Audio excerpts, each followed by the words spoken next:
Hello and welcome. I'm off to a great start. Hello and welcome to an album a day 132.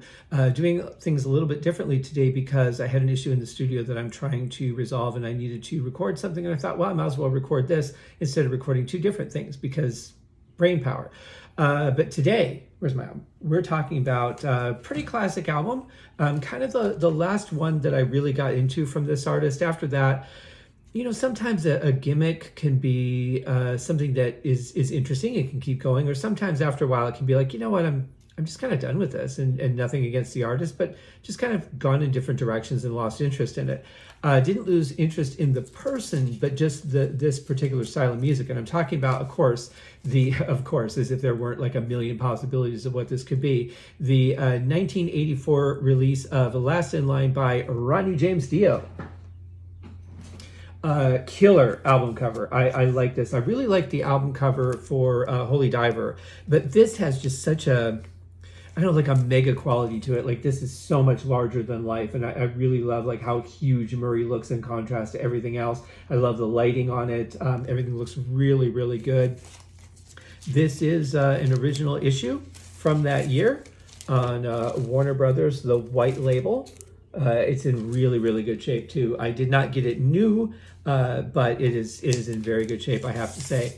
And then, of course, back of the album cover carries along that scene a little bit, which is really nice. I love the proportion of it. I love this guy here with his head bent all the way backwards. Then you've got like the post-apocalyptic survival society with people with shopping carts and hoods and eyes just poking out. Really fascinating. This actually almost reminds me of something that would be on a Megadeth or an Iron Maiden album cover, perhaps. Yeah, really, really interesting. I absolutely dig his album covers. Love this logo also. The way that they did that is fantastic. Really good album too. Do have a bit of a sleeve here, which that's pretty cool. And then you get a shot of the band, which is nice. I don't think I like the way that, I don't know if Dio in that picture was trying to emulate Alice Cooper with the eye makeup, but that's kind of interesting. I don't think I've ever seen Ronnie James Dio do anything like that. I don't know everything about the man, but I never saw him really get into like makeup and things as far as I can recall anyway. But let's talk about the tracks. I mean, one of the greatest album openers on a hard rock album, We Rock. Excellent drumming. Really just always loved that song. That was actually one of the reasons I wanted the album. That and our second song, which is the title track, and I think the first video that came out was Last in Line. Just another really epic sounding track, some really great keyboards on that. I mean, of course, Ronnie James Dio's voice is a fantastic voice for rock music. Breathless. I like the way that it kind of slows everything. Well, it doesn't really slow everything down because Last in Line is kind of a mid-tempo, but it just, it's not like a fast, hard, hitting at 1,000 miles an hour's rocker like We Rock is. I Speed at Night, excellent song. One Night in the City, pretty good. I like that one. Evil Eyes, really good. Mystery, excellent song. Eat Your Heart Out, pretty good. And then Egypt, The Chains Are On. Fantastic album closer. Couldn't really ask for anything better on this album. Just excellent stuff. And, Ronnie produced this one. What does it say here? From the Last in Line, we'll know for the first time if we're evil or divine, we're the last in line. I like that. I really do. And again, just fantastic album cover. Excellent music on this. Really good mix too, I have to say. Don't know who produced it, but the mix is fantastic. Really clear. Ronnie always got great mixes in the studio. But this is kind of where I was like, yeah, I really like this album.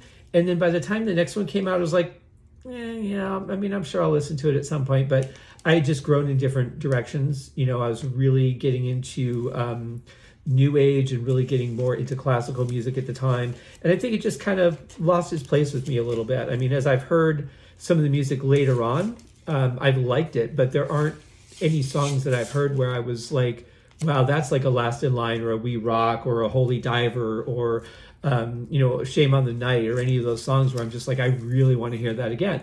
I would say, yeah, that's an okay song, or that's a good song. Yeah, I like it. But the ones I'd heard, I don't think there was a single one that really gripped me the way the songs on the first two albums do. And maybe it's just something with me. Maybe it's setting my expectations. Maybe it's afraid to set an expectation.